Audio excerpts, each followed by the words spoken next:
The West is trying to repeat history. They want to do what they're used to doing.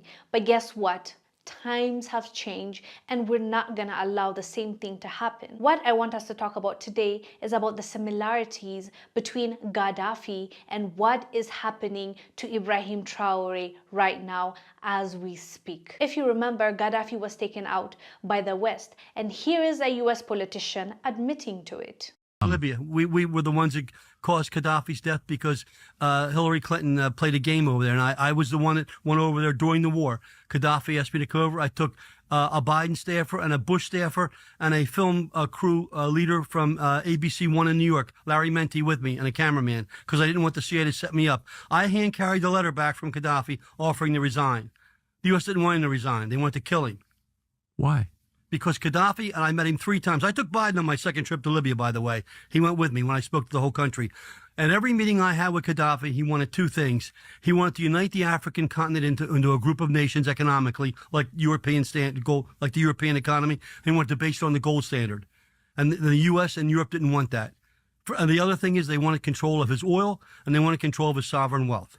So Gaddafi had to go. As you heard Kurt Weldon admitting that Gaddafi was taken out by the US, this is not a new information for many, but I just wanted to put that out there because this man admits to being involved to what happened to Gaddafi. And what he said in that clip is that there are 2 things Gaddafi was pushing: the unity of African countries and the minerals. He wanted to use his own minerals for him and his own people, and they did not like that. They wanted to tap into that, so they removed him, right? And what did they used to say before they took him out? They used to tarnish his name. They used to say he's using Libya's resources for his personal gain. He's not a good leader. He's a dictator. They smeared his name and then came after him.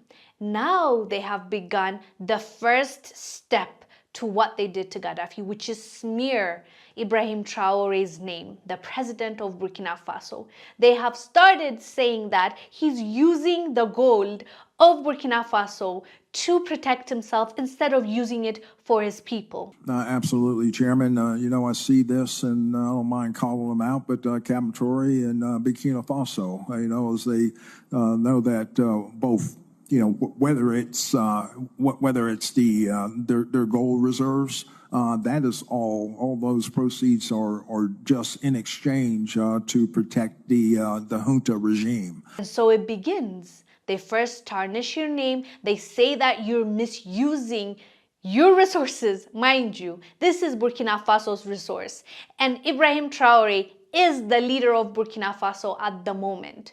So as the leader, he's the one that is going to dictate how that gold or how that resource is going to be used.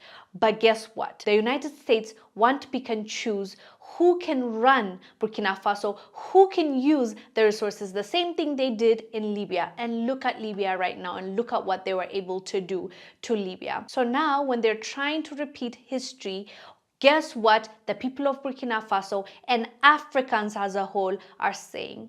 We're saying no, it's not going to happen. History is not going to repeat itself because we will not allow it. Anyways, fam, let us know down below what your thoughts are about this. I am Wongel Zelalem.